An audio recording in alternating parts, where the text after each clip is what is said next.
ने history and evolution of Indian stock market and mutual fund industry in India ने ये देखना है, पर इसमें बहुत सिलेक्टेड क्वेश्चंस हम करेंगे। इसमें सबसे पहले हम challenges in the Indian stock market देखेंगे। बराबर, स्टॉक मार्केट तो हम जानते हैं कि स्टॉक मार्केट में पहले ये भी आप देख लो, who participates in the stock market है। व्हाट इज स्टॉक मार्केट से में शुरू करते हैं। स्टॉक मार्केट एक वर्चुअल प्लेटफॉर्म है, यानी जो आपको कोई जगह नहीं है, वो it is not a place, लेकिन वो जैसे इंटरनेट के ऊपर या तो ऐसी वर्चुअल जगह के ऊपर है जहाँ पे लोग people can buy and sell shares of companies. Physical market place नहीं है ये इलेक्ट्रॉनिक फॉर्म के अंदर है और कंप्यूटर से उसको एक्सेस किया जा सकता है, यानी उसको अपने कंट्रोल कर सकते हैं कंप्यूटर से। ट्रांजेक्शन्स इंटरमीडियरीज के जरिए से किए जाते हैं। इंटरमीडियरीज मतलब वो लोग जो लोग स्टॉक ब्रोकर्स अपने बोलते हैं, तो शेयर ब्रोकर्स बोलते हैं उसको अपने। स्टॉक मार्केट को दो अलग अलग मेन एक्सचेंज है। एक तो बॉम्बे स्टॉक एक्सचेंज जिसको अपने बीएसई बोलते हैं, दूसरा नेशनल स्टॉक एक्सचेंज जिसको अपने एनएसई बोलते हैं। पहले दूसरे भी थे, जैसे बैंगलोर और मद्रास स्टॉक एक्सचेंज था, लेकिन या तो इनको बीएसई एनएसई के साथ में मर्ज कर दिया, यानी उनको मिला दिया गया, या तो इनको शट डाउन यानी बंद कर दिया गया। Who participates in the stock market, तो एक तो डोमेस्टिक रिटेल इन्वेस्टर्स, आप और मेरे जैसे लोग, जो लोग शेयर्स में इन्वेस्ट करना चाहते हैं। एनआरआई और ओसीआई, यानी overseas citizens of India. OCI यानी एनआरआई तो हम जानते हैं, जो अपने कंट्री में नहीं रहते लेकिन बाहर रहते हैं, उनका जन्म इंडिया में हुआ था, ऐसे लोग। फिर डोमेस्टिक इंस्टीट्यूशन जैसे एलआईसी है, जीआईआईसी, गुजरात इंडस्ट्रियल इन्वेस्टमेंट कॉर्पोरेशन, ऐसी बड़ी कंपनीज जो गवर्नमेंट की है या तो नॉन गवर्नमेंट है, वो भी।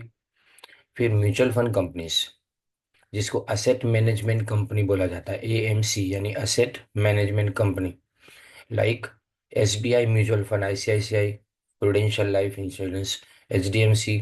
ये सब क्या करेंगे, पूल मनी यानी इकट्ठा करते हैं इन्वेस्टर्स के पास से, और वो इन्वेस्टमेंट को प्रोफेशनली मैनेज करते हैं। मतलब आपके पैसे को वो बेस्ट जगह पे इन्वेस्ट करेंगे जो उनके समझ में आएगा वैसा। फिर फॉरेन इंस्टीट्यूशनल इन्वेस्टर्स, ये सबसे बड़ा मार्केट प्लेयर है। इसमें फॉरेन कंपनीज है। हेज फंड्स यानी नुकसान को भरपाई करने के लिए जो फंड्स क्रिएट किए जाते हैं उसको हेज फंड्स बोलेंगे। मैं शॉर्ट में इतना ही समझाऊंगा क्योंकि वो बहुत डिटेल में है।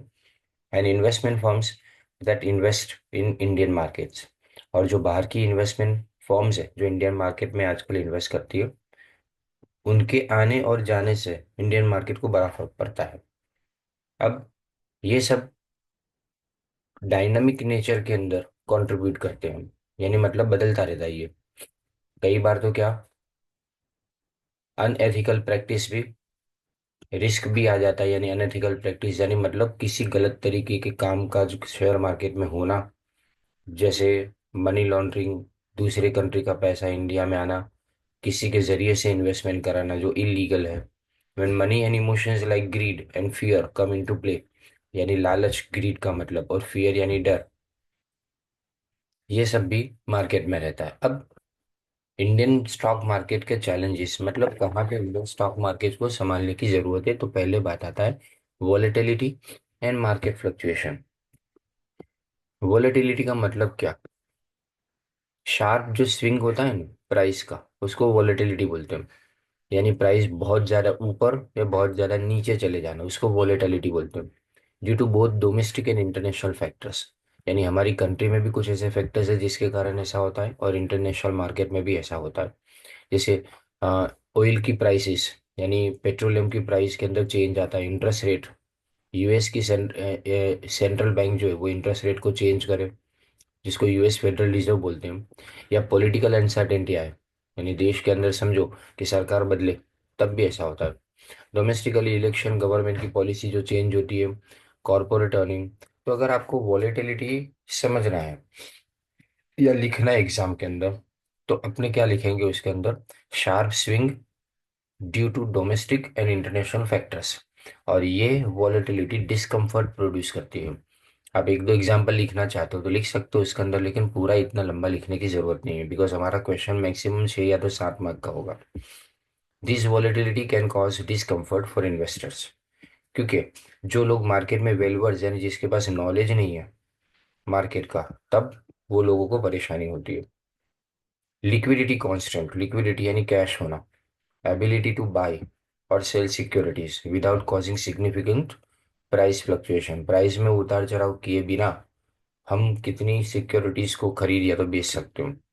पर्टिकुलरली जो स्मॉल स्टॉक होते हैं ना, जिनके कंपनी को हम बहुत कम जानते हैं, लेसर नोन कंपनीज जिसको बोला जाता है, कम जानने वाली कंपनी, जानी जाने वाली कंपनी, इन सच केसेस लार्ज इन्वेस्टर्स में face difficulty in exiting position, exiting यानी मार्केट से निकल जाना, without impacting the stock price. जैसे कि मेरे पास अगर समझो किसी कंपनी के 20% शेयर्स है, अगर मैं एक साथ में वो 20% शेयर बेचूंगा और निकल जाऊंगा तो मार्केट पूरा, उस कंपनी का मार्केट पूरा का पूरा तहस नहस हो जाएगा।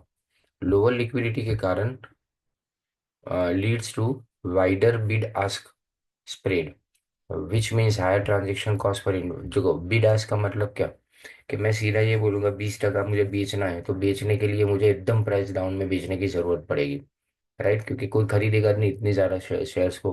तो यहाँ कैशत नहीं है अपने पास कि जिससे अपने एक साम पे इतना ज्यादा खरीद पाए। ऑल्दो नेशनल स्टॉक एक्सचेंज और Bombay stock exchange have grown significantly, liquidity आज भी स्मॉल सेक्टर्स की जो कंपनीज है ना, या तो कुछ सेक्टर्स की कंपनी है, उसके लिए आज भी प्रॉब्लम है। फिर regulatory and compliance risk, while the Securities and Exchange Board of India SEBI has made significant strides यानी बहुत मेहनत की उन्होंने in improving market regulation, challenges remain। Instances, अबे ना ये आगे वाला ना लिखो और सीधा यहाँ से शुरू करो तो भी चलेगा। इंस्टेंसेस यानी एग्जांपल्स ऑफ इनसाइडर ट्रेडिंग, यहाँ पे ब्रोकर जो है ना वो किसी इनसाइडर को यानी मतलब कंपनी के किसी आदमी को है ना अपनी तरफ कर लेता है और उसमें कंपनी की अंदर की जानकारी से वो प्राइस को फ्लक्चुएट कराएगा। फिर मिस रिपोर्टिंग, कंपनी खुद ही गलत इंफॉर्मेशन सामने से प्रोवाइड करे। एंड पुअर कॉर्पोरेट गवर्नेंस, यानी कंपनी जिस तरह से चला रहे हैं वो गलत हो। In some companies continue to affect the integrity of the market, integrity यानी ऑनेस्टी, प्रामाणिकता। The lack of strong enforcement mechanism in certain cases create an environment where unethical business practices can go unchecked, यानी कई बार business के अंदर कुछ गलत चीजें हो भी रही है शेयर मार्केट में, तो भी हम उसको पकड़ नहीं पाते, यानी से भी उसको पकड़ नहीं पाती। This regulatory risk could Erode investor confidence, Erode यानी खत्म कर देना, कम कर देना बोलेंगे इरोड का मतलब, कॉन्फिडेंस खत्म हो जाता है, कम हो जाता है, स्पेशली रिटेल इन्वेस्टर यानी हमारे जैसे छोटे बिजनेस के अंदर इन्वेस्ट करने वाले छोटे इन्वेस्टर्स के लिए, और जिनको पता ना हो इस रिस्क के बारे में, वैसे रिटेल इन्वेस्टर्स को नुकसान होता है। फिर लो फाइनेंशियल लिटरेसी, जो फाइनेंशियल इंस्टीट्यूशन बहुत ज़्यादा इफेक्ट एफर्ट्स करती है यानी बहुत मेहनत करती है, गवर्नमेंट भी फाइनेंशियल अवेयरनेस रखने की कोशिश करती है, लेकिन आज भी अपने देखते हैं कि कई जगह पे ने लोगों को पता नहीं चलता, इसलिए ना गलत भरमाए में आ जाते हैं, लोगों की बातों में आ जाते हैं, गलत जगह इन्वेस्टमेंट कर लेते हैं। तो फाइनेंशियल लिटरेसी यानी पहचान नहीं है, ability to understand financial terms and ideas remain limited in India. Many people, especially in rural areas or lower income brackets, still prefer traditional investment options like fixed deposit, gold, and real estate. The lack of understanding about complex financial products जैसे stock है, हम समझ नहीं पाते कि stock और shares में क्या फर्क है। कई बार तो डेरिवेटिव्स किसको बोला जाता है और इवन म्यूचुअल फंड्स किसको बोला जाता है, ये सब ना जानकारी होने के कारण कई बार लॉस होता है। फिर इम्पैक्ट ऑफ ग्लोबल फैक्टर्स, पूरे दुनिया में जो होता है उसका इंडियन शेयर मार्केट के ऊपर इफेक्ट पड़ता है। जैसे कि इन्फ्लेशन बढ़ जाना एडवांस इकोनॉमी में, एडवांस इकोनॉमी यानी जो तरक्की कर चुकी है वो सी, और ग्लोबल मार्केट में डाउन टर्न, डाउन टर्न यानी ग्लोबल मार्केट नीचे आना कई बार। और changes in the global economic order can have an immediate and pronounced, में प्रोनाउंस यानी बहुत ज्यादा इफेक्ट हो, इसको प्रोनाउंस, इमीडिएट यानी तुरंत इफेक्ट होना, और प्रोनाउंस यानी बहुत ज्यादा इम्पैक्ट, इम्पैक्ट यानी असर होता है इंडियन स्टॉक मार्केट के ऊपर। For instance fluctuations in the US federal reserve monetary policy decision, यानी अगर वो लोग प्राइस इंटरेस्ट रेट को हाइक या तो कट करेंगे, ऑफन इंटरेस्ट रेट यानी जो बैंक के ऊपर अपने लोन लेते हो उसका ब्याज जो दर है उसको ज़्यादा है तो कम करेंगे। तो इसके कारण कैपिटल आउटफ्लो, या तो लोग क्या करेंगे, हमारी कंट्री में से पैसा निकाल लेंगे। अगर उनके वहाँ पे इंटरेस्ट रेट बढ़ जाएगा तो यहाँ शेयर मार्केट से लोग पैसा निकालना चालू करेंगे, जो लोग फॉरेन इंस्टीट्यूशनल इन्वेस्टर्स हैं वो लोग। लेकिन अगर वहाँ पे रेट कम हो जाएगा और यहाँ रेट ज़्यादा रहेगा तो लोग यहाँ पे इन्वेस्ट ज़्यादा करेंगे। फिर देखो technological gap and infrastructure. While technological advancements have improved stock market access, infrastructure issues persist यानी हमेशा रहता है इंफ्रास्ट्रक्चर का problem. Access to high speed internet is still limited in many rural and remote areas. Internet इतना ज़्यादा अच्छा मिलता नहीं है कनेक्शन। इसके कारण लार्ज सेक्शन जो पॉपुलेशन की है वो आज भी पार्टिसिपेट नहीं कर पाती है, which could otherwise benefit from the potential returns. Furthermore, many potential investors may not have the digital literacy required to navigate online platforms और access accurate market data। कुछ लोगों को पता ही नहीं है कि किस तरह से ऑनलाइन ट्रेडिंग किया जाता है, इसके कारण भी नुकसान होता है। लेकिन इसके सामने कुछ अपॉर्चुनिटीज भी है, कुछ तक है हमारे सामने। पहली बात तो India strong economic growth. GDP का ग्रोथ रेट हमारे यहाँ पे स्टेबल रहता है, फास्टेस्ट ग्रोइंग इकोनॉमी के अंदर से हम आते हैं।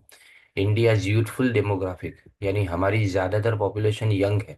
और इंक्रीजिंग अर्बनाइजेशन, शहरीकरण, शहरी विस्तार इंक्रीज हो रहे हैं।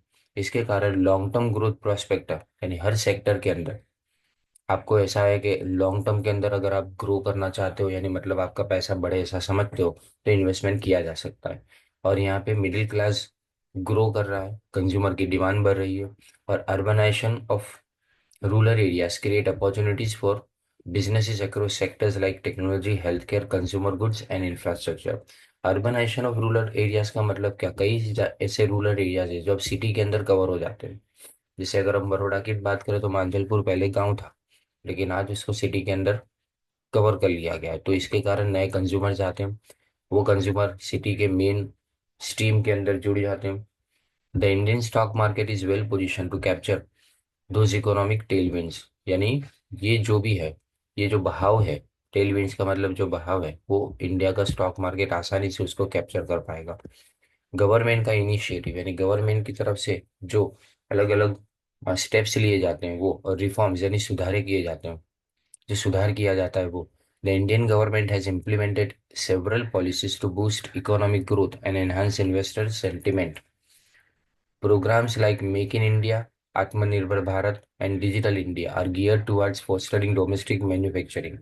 अब फोस्टरिंग यानी इंक्रीजिंग, ये सब जो प्रोग्राम्स है आत्मनिर्भर भारत या वगैरह, उसके कारण होता क्या है कि इंडिया में प्रोडक्शन ज़्यादा होता है, टेक्नोलॉजी हम अच्छी क्रिएट कर पाते हैं। तो गवर्नमेंट ने ये सारे स्टेप्स लिए। इसमें पहली बात तो ईज ऑफ डूइंग बिजनेस, यानी इंडिया में बिजनेस करना आसान होना। डी रेगुलेट सर्टेन सेक्टर, कुछ सेक्टर्स पहले गवर्नमेंट ने बहुत ज़्यादा रेगुलेशन में रखे थे, बहुत ज़्यादा कंट्रोल में रखे थे, उसको अब गवर्नमेंट ने रिलीज कर दिया। एंड अट्रैक्ट फॉरेन इन्वेस्टमेंट, और बाहर से इन्वेस्टमेंट लाने के लिए गवर्नमेंट भी ट्राई करती है। इन सब के कारण अच्छी कॉरपोरेट अर्निंग्स होती है एंड ग्रोथ अपॉर्चुनिटीज इन्वेस्टर्स की स्टॉक मार्केट में बढ़ती है। उनको लगता है कि नहीं, इंडियन मार्केट के अंदर अपने इन्वेस्ट कर सकते हैं। फिर फॉरेन इंस्टीट्यूशनल इन्वेस्टमेंट, बाहर से इन्वेस्टमेंट करने वाले लोग।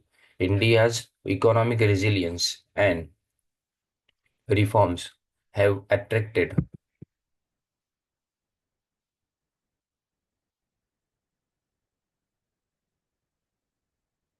रेजिलियंस यानी किसी चीज, किसी बदलाव को तुरंत अपने अंदर एडजस्ट कर लेने की तुम्हारी जो ताकत होती है, इसको रेजिलियंस बोला जाता है। Reforms have attracted foreign institutional investors. These investors bring not only capital but also expertise in corporate governance and management practices.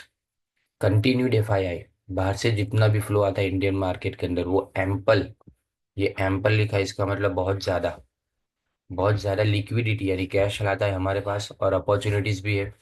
क्योंकि जो बाहर के लोग इंडिया में इन्वेस्ट करेंगे उसके कारण इंडिया के इंस्टीट्यूशनल और रिटेल यानी छोटे बड़े इन्वेस्टर्स को काफी फायदा होता है। गवर्नमेंट की पॉलिसी, यानी उन्होंने एफडीआई, फॉरेन डायरेक्ट इन्वेस्टमेंट, उसको इन्हें बहुत ज्यादा इंक्रीज कर दिया है, उसकी लिमिट को इंक्रीज कर दिया है। टैक्स स्ट्रक्चर एकदम सिंप्लीफाई करने की कोशिश कर रही है गवर्नमेंट ऑफ इंडिया। इससे बाहर से आने वाले इन्वेस्टमेंट बढ़ता है। फिर technological advancement in digital trading, digital platform के कारण फिनटेक कंपनीज होती है देखो, स्टॉक मार्केट में पार्टिसिपेशन लोगों का बढ़ा है। आप देखो कितनी सारी फिनटेक कंपनीज है जिसमें जीरोधा, ग्रो, पेटीएम मनी, ये सब जो है ना वो स्मार्टफोन के यूज से ही आपको शेयर मार्केट में इंक्लूड करा देते हैं। तो इससे काफी फायदा होता है गवर्नमेंट की तरफ से जो इनिशिएटिव्स लिए जाते हैं उसके अंदर।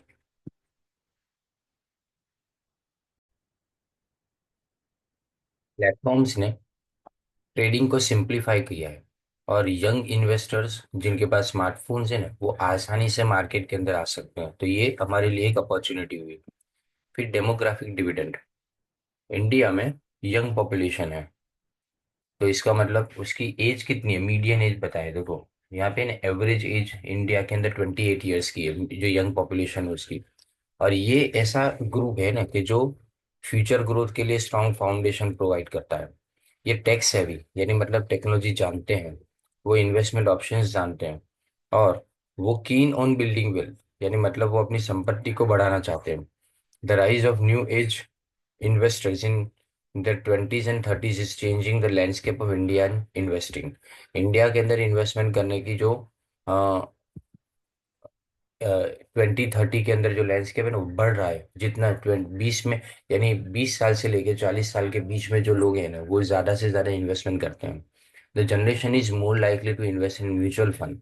ये जनरेशन म्यूचुअल फंड में और स्टॉक्स में, पहले की जनरेशन इतना इन्वेस्ट नहीं करती थी, इसीलिए हम देखते हैं, हम पेपर्स में रोज पढ़ते हैं कि कितना ज्यादा इन्वेस्टमेंट इंडिया में होता जा रहा है। In emerging growth sectors, India presents exciting opportunities in several emerging, यानी उभरता हुआ बोलते हैं ना इसको, ग्रोथ सेक्टर्स। इसमें देखो रिन्यूएबल एनर्जी, जैसे कि ये सोलर पावर है, उसके बाद में इलेक्ट्रिक व्हीकल है, उसके बाद में digital payment system, health care, ये सब के अंदर ऐसा हो गया है ना कि जैसे कंट्री के अंदर डेवलपमेंट पहले से जैसे कंपनी चाहती थी और आज डेवलपमेंट उसके अंदर हो रहा है। फिनटेक और साइबर सिक्योरिटी, वो भी एनर्मस एनर्मस वेरी ह्यूज, बहुत ज़्यादा ग्रोथ करती है इंडिया में। वो भी मोर डिजिटली इंटीग्रेटेड मतलब अब सब कुछ डिजिटल हो चुका है।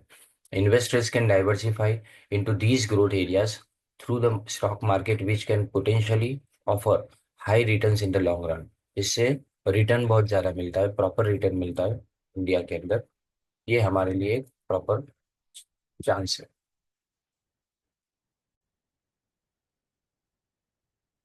म्यूचुअल फंड्स इन इंडिया से अपने स्टार्ट करना है।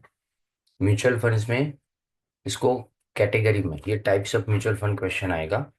स्ट्रक्चर में देखो, टाइप्स ऑफ म्यूचुअल बहुत सिंपल ये सब है, ये जितना भी लिखा है ना देखो, म्यूचुअल फंड्स लिखा है। फिर यहाँ पे उसके बाद में उसके एग्जांपल्स अलग अलग दिए।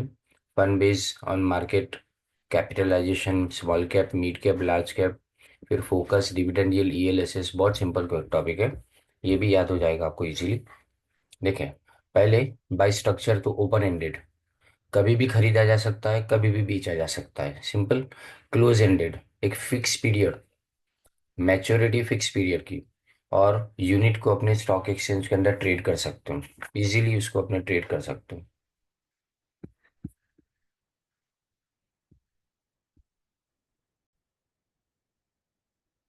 इंटरवल फंड से इसमें मिक्स है दोनों का, ओपन और क्लोज एंडेड का दोनों का मिक्स इसमें। पर रिडेम्पशन है ना, रिडेम्पशन यानी पैसा वापस लेना, आप स्पेसिफिक इंटरवल के बाद कर सकते हो। फिर देखो असेट क्लास में इक्विटी फंड्स, ये लोग स्टॉक में यानी शेयर्स में इन्वेस्ट करेंगे। डेट फंड्स, ये बॉन्ड या तो डिबेंचर में इन्वेस्ट करेंगे। हाइब्रिड फंड दोनों में, इक्विटी और डेट दोनों में। और जो मनी मार्केट फंड है वो ट्रेजरी बिल और कमर्शियल पेपर में इन्वेस्ट करेंगे। सिंपल, नाम से याद रखना है आपको। फिर बाय इन्वेस्टमेंट ऑब्जेक्टिव, तो ग्रोथ फंड्स, ये आपका पैसा बढ़े, प्रॉफिट आपको मिले उससे ज्यादा आपका पैसा जो है वो शेयर मार्केट में, अगर आपने 10 रुपये इन्वेस्ट किए तो आपके 20 हो, इसके ऊपर डिविडेंड पे बात नहीं करते हैं।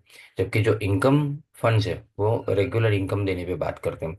जो टैक्स सेविंग फंड्स है जिसको ELSS बोला जाता है, वो सेक्शन 80C के अंदर आपको टैक्स का बेनिफिट मिलता है, हम 80C सीख चुके हैं ये टाइम पे। फिर इंडेक्स फंड, निफ्टी 50 और सेंसेक्स के ऊपर, जो वो इंडेक्स जितना ऊपर जाएगा उसके ऊपर ये फंड्स की वैल्यू भी बढ़ेगी। But practically when an investor visit the website of a mutual company, तो कैटेगरी ऐसी होती है, देखे, पहले इक्विटी म्यूचुअल फंड जिसमें ग्रोथ है। Equity mutual fund pool investors money and invest in shares of companies listed on stock market. Stock market में listed companies के अंदर वो पैसा इन्वेस्ट करेंगे। ये कैपिटल एप्रिसिएशन की बात करेंगे, यानी तुम्हारी कैपिटल बढ़े ने उसकी बात करेंगे। साथ में aligning with the growth potential of the invested company. जितना इन्वेस्टेड कंपनी आगे बढ़ेगी, यानी जिस कंपनी के अंदर आपके पैसे को इन्वेस्ट किया है, वो कंपनी जितनी आगे बढ़ेगी उतना आपका पैसा भी इंक्रीज होगा। अभी एग्जाम्पल नहीं लिखना है। अब देखो इसमें कैटेगरी देखो तो fund based on market capitalisation में large cap fund. These funds invest primarily in well established large companies with a history of stable earnings and dividend. जिसका डिविडेंड अच्छा हो, सीधा स्टॉक में इन्वेस्ट करना, स्टेबल अर्निंग हो वो। लार्ज कैप याद रखो बड़ी कंपनीज होती है, बराबर। जैसे इसमें एग्जांपल दे सकते हो एक्सिस ब्लू चिप फंड। और ये बड़ी कंपनीज में जैसे एचडीएफसी बैंक, रिलायंस है, ऐसी बड़ी कंपनीज में इन्वेस्ट करते हैं। जबकि जो मिड कैप है वो मीडियम मार्केट कैपिटलाइजेशन पे बिलीव करती है। इसमें जिन कंपनी का ग्रोथ पोटेंशियल हायर है, पर लार्ज कैप कंपनी जितनी बड़ी नहीं है पर इससे ज्यादा कमा रही है और ज्यादा कमा सकती है वैसी, जिसमें कोटक इमर्जिंग इक्विटी फंड है ना, वो इसी तरह से है। ये इन्वेस्टर जिसके पास मॉडरेट रिस्क एपेटाइट, एपेटाइट यानी भूख बोलते हैं उसको, जिसके पास ऐसा है ना कि वो थोड़ा बहुत रिस्क लेना जानता है, तब ये जो है ना, स्टेबल ग्रोथ जिसको चाहिए ना वो लार्ज कैप में इन्वेस्ट करेगा। मॉडरेट रिस्क एपेटाइट जिसके अंदर हो वो मिड कैप में इन्वेस्ट करेगा। लेकिन एग्रेसिव जो हो, यानी बहुत ज्यादा वोलेटिलिटी भी वो टॉलरेट करने के लिए रेडी हो, तो स्मॉल कैप में वो इन्वेस्ट करेगा। स्मॉल कैप में यानी इमर्जिंग बिजनेस, ग्रोथ पोटेंशियल उसका हायर है, लेकिन उसकी वोलेटिलिटी भी ज्यादा है, यानी एक दिन में मार्केट कहाँ से कहाँ उसको ले जाएगा, तो या तो दूसरे दिन में सीधा जमीन पे भी आ जाए। Fund based on investment strategy, focus fund. These funds invest in a limited number of stocks, यानी 30 कंपनीज के अंदर ये इन्वेस्ट करे। Up to reflecting a high conviction approach by the fund manager. Conviction यानी उसका बिलीफ, उसकी belief ऐसी है ना कि बस ये 30 में मैं ज्यादा खुश हूँ, इससे ज्यादा मुझे आगे बढ़ने की जरूरत नहीं है।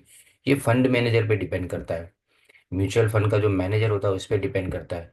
वो ज्यादा अगर कॉन्फिडेंट है, उसको लगता है कि मैं ये 30 कंपनी के अंदर से मेरे इन्वेस्टर्स को ज्यादा पैसे कमा पाऊंगा, तो वो इसी में इन्वेस्ट करेगा। Example, an investor confident in the fund managers stock picking abilities and comfortable with the concentrated investment might choose a focus fund. जो लोगों को लगता है कि मुझे कुछ समझ में ना आए तो चलेगा, लेकिन फंड मैनेजर मेरा अच्छा है, वो आसानी से काम कर लेगा, तो फिर वो इसमें इन्वेस्ट करेंगे। अब डिविडेंड यील्ड फंड्स, ये फंड्स में कंपनी जो ज्यादा डिविडेंड पे करती है ना उसके अंदर इन्वेस्ट किया जाता है। इसमें इन्वेस्टर्स को रेगुलर इनकम मिलती है। An investor seeking a steady stream यानी स्थिर आवक। तो स्टेडी स्ट्रीम ऑफ इनकम का मतलब स्थिर आवक जिसको चाहिए, तो वो ऐसी कंपनीज में इन्वेस्ट करेगा। पर याद रखो, डिविडेंड गारंटी नहीं होते हैं, वो डिविडेंड कंपनी के परफॉर्मेंस के ऊपर डिपेंड करते हैं। परफॉर्मेंस अच्छा होगा तो डिविडेंड मिलेगा।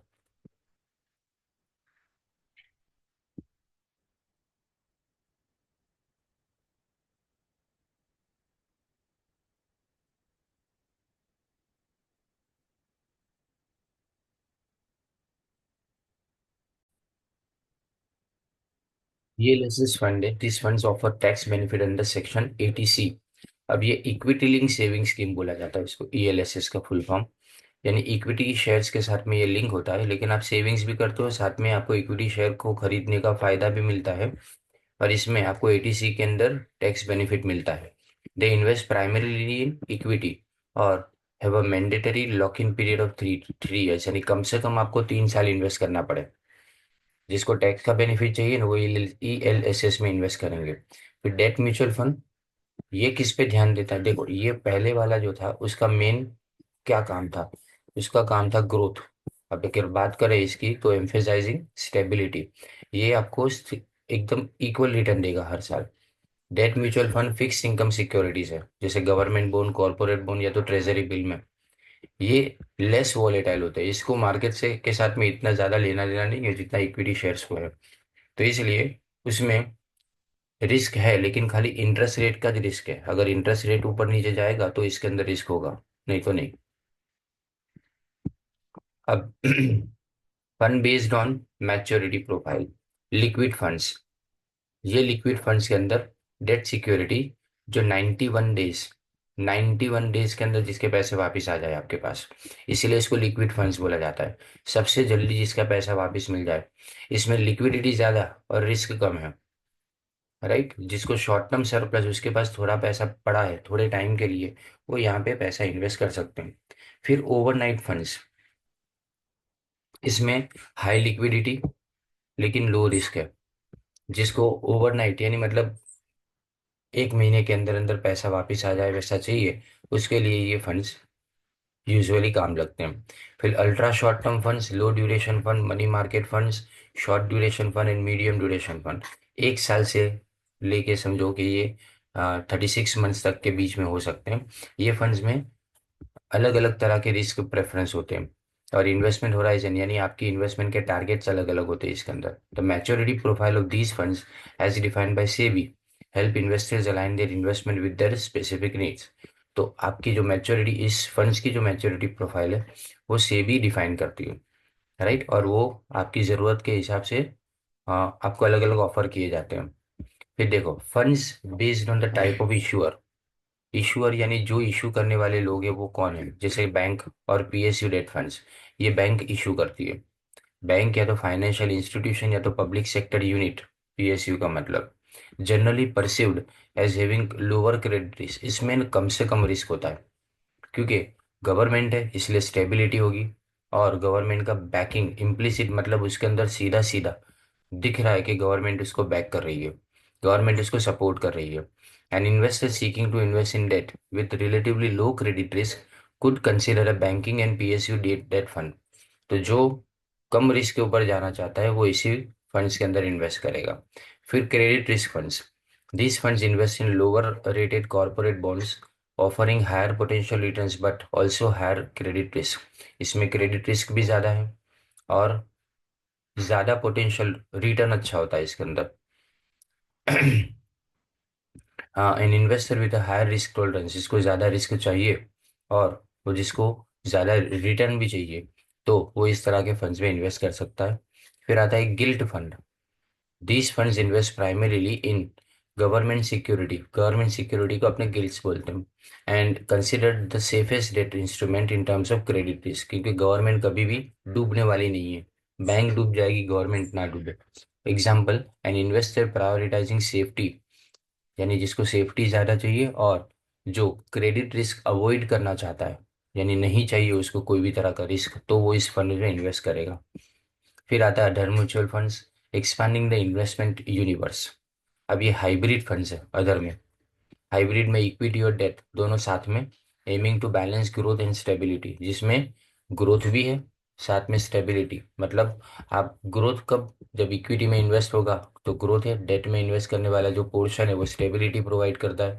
जो डाइवर्सिफाइड पोर्टफोलियो चाहता है, जिसको एक के साथ एक अकेला इक्विटी में नहीं रहना है, उसको इक्विटी डेट दोनों का कॉम्बिनेशन चाहिए, वो इस तरह के फंड्स में इन्वेस्ट करेगा।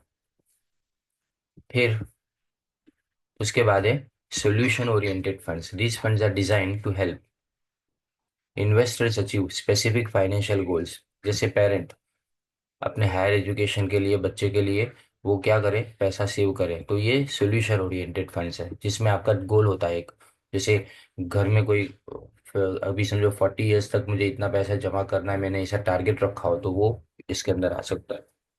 फिर इंडेक्स फंड्स, इंडेक्स फंड्स ये मार्केट इंडेक्स पर डिपेंड करते हैं, जितना इंडेक्स ऊपर जाएगा तुम्हारे पैसे भी बढ़ेंगे, जितना इंडेक्स नीचे आएगा तुम्हारे पैसे भी कम हो जाएंगे।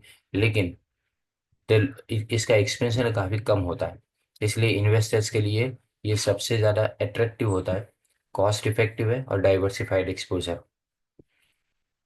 फिर आर्बिट्रेज फंड, आर्बिट्रेज फंड यानी प्राइस में आने वाली डिस्क्रिपेंसीज यानी डिफरेंस को, अगर आपको कैश और फ्यूचर मार्केट दोनों में डील करना है, तो उस वक्त आप आर्बिट्रेज फंड के अंदर इन्वेस्टमेंट कर सकते हो। Although consider relatively low risk, उसके अंदर याद रखो इन्वेस्टमेंट आपका जो है उसका रिटर्न प्रिडिक्टेबल नहीं है, मतलब आप जान नहीं सकते कि आपको कितना रिटर्न मिलेगा इसके अंदर। Example, an investor seeking relatively low risk exposure to equity market with the potential to benefit from market inefficiencies could consider an arbitrage fund. यानी जो भी कम रिस्क एक्सपोजर वाला इंसान है, जिसको बहुत ज़्यादा रिस्क नहीं चाहिए लेकिन उसको ये भी चाहिए कि थोड़ा बहुत प्रॉफिट भी मुझे मिले, तो smart beta funds. These funds are alternative methods to weighting methods to construct their portfolio, focusing on specific factors like value or equity. However, the sources caution against blindly relying on the smart beta label। यानी ये ज़्यादा safe नहीं है, लेकिन फिर भी ये इसको है ना, लोग क्या मानते हैं, खाली मार्केटिंग की टैक्टिक मानते हैं, यानी मार्केटिंग करने के लिए लोग ऐसे ऐसे नाम देते हैं, बट ज़्यादा सेफ नहीं होता इसके अंदर। फिर एक्सचेंज ट्रेडेड फंड्स, जिसको ईटीएफ बोला जाता है। ETFs similar to mutual fund but traded on stock exchange, लेकिन ये ईटीएफ को शेयर मार्केट में अपने ट्रेड कर सकते हैं शेयर्स की तरह। Offering intraday trading flexibility. Like index funds, ETF can track various indexes providing diversified exposure. इसमें आपको बहुत अलग अलग तरह के एक्सपोजर का मतलब बहुत बार आया ये वर्ड। एक्सपोजर का मतलब कि आपके सामने कितने ऑप्शंस अवेलेबल है, और डाइवर्सिफाइड यानी एक से ज़्यादा ऑप्शन अगर अवेलेबल हो तो आप डाइवर्सिफाइड एक्सपोजर उसको बोलते हैं। एग्जाम्पल इसमें investor seeking exposure to a specific sector और थीम और a specific market like gold could consider an ETF that tracks a relevant index. ETF में ज़्यादातर जो गोल्ड के अंदर डील करने वाले लोग हैं वो ये काम करते हैं। Conclusion, the wide array of mutual funds, array यानी types of mutual funds allows investors, इसमें से कोई भी ऑप्शन आप सिलेक्ट कर सकते हो। मैं मानता हूँ कि इतना अगर आप कर लोगे तो आपको एग्जाम के अंदर कोई प्रॉब्लम नहीं आएगी। एक रोल ऑफ सेबी है जिसको आप एक्स्ट्रा कर सकते हो, बाकी ये सब नहीं है कुछ भी। रिस्पॉन्सिबिलिटी जितना खाली आपको याद करना है। और what is mutual fund, role of fund manager है, large scale fund management, structure of asset management company. ये एक एक्स्ट्रा क्वेश्चन है, एसेट मैनेजमेंट कंपनी वो मैं समझा देता हूँ आपको। हाँ, एक तो fund sponsor, structure asset manage, mutual fund को मैनेज करने वाले को एसेट मैनेजमेंट कंपनी बोलते हैं। उसके लिए सबसे पहले सेबी के अंदर आपको परमिशन लेनी पड़ती है। उसके बाद आपको लाइसेंस लेना पड़ेगा, देखो यहाँ लिखा है, एक एएमसी का लाइसेंस लेना पड़ता है स्पॉन्सर को। द अंडर को डिटेल स्क्रूटिनी, फिर सेबी बराबर से चेक करेगा। और स्ट्रिंगेंट, स्ट्रिंगेंट यानी मतलब बहुत स्ट्रिक्ट, स्ट्रिक्ट रिक्वायरमेंट को पूरा करना है। एंड एक बार अप्रूव हो गया तो इसके बाद में sponsor forms a trust to oversee the AMC. फिर trustees, trust ensures the AMC operates in the best interest of the investors. ये इंटरेस्ट के किसके लिए काम करते हैं, ये इन्वेस्टर्स के लिए काम करते हैं। Trustees must be independent of the fund sponsor. Trustees fund sponsor से अलग होते हैं, ये उसके साथ में कुछ उनको लेना देना नहीं है। अपॉइंट वो करते हैं लेकिन फिर भी वो इंडिपेंडेंटली काम करते हैं। एएमसी यानी एसेट मैनेजमेंट कंपनी, ये म्यूचुअल फंड की स्कीम को मैनेज करने का काम करती है। और custodian, appointed by the AMC, custodians are responsible for safeguarding the mutual funds asset. यानी कस्टोडियन का काम क्या है, खाली उसको संभालना, शेयर्स और बॉन्ड्स जो खरीद के रखे हुए हैं उसको संभालना। यानी सेफ गार्डिंग मतलब ऐसा नहीं कि उसको साइड पे लेके लॉकर में रख देना, ऐसा नहीं। संभालना मतलब उसका मिस यूज ना करे कोई, ये देखना। फिर RT, registrar and transfer agent, ये इन्वेस्टर की सर्विस प्रोवाइड करता है, जैसे कि फोलियो इशू करना, पोर्टफोलियो जैसा इशू करते हैं। फिर ट्रांसफरिंग यूनिट्स, यूनिट को एक जगह से दूसरे बिजनेस के अंदर ट्रांसफर करना, और रिकॉर्ड मेंटेन करना उसके अंदर आते हैं।